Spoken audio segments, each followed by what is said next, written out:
يلا اللي بيحب السمك يجمع هنا. تعالوا شوفوا يلا عملنا ايه النهارده. احلى سمك سنجاري ممكن تاكلوه والله. شوفوا انا بقى حطيني في السمك ده 24 ساعه، افطر سمك، اتغدى سمك، اتعشى سمك، ما عنديش مشاكل. قبل ما تكملوا الفيديو معايا اعملوا طبعا قناه وصلوا لي تعليق حلو زيكم كده. سمك والله العظيم ما في اي افتكاسات. شويه توم، شويه هرسه شطه، حته طماطميه، حبه كزبره خضراء، شويه فلفل اخضر، ودقي كل ده على بعضه مع ليمونه كبيره وحطي على البتاع. اهم حاجه طبعا تكوني منضفه كويس وغسلاه كويس، وحطي عليها ودخلي الفرن. والله العظيم هتشمي احلى ريحه واحلى طعم سمك في حياتك. طبعا طحينه بقى وجرجير لزوم الباقي.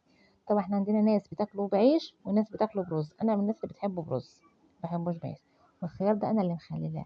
يلا تعالوا بقى اتغدوا معانا. احلى سمك والله ممكن تاكلوه. السمك ده اللي اسمه الروسي او ابو ظهر ازرق او المكاريل زي ما انتوا بتسموه عندكم بقى، قولوا لي عندكم انتوا بتسموه ايه.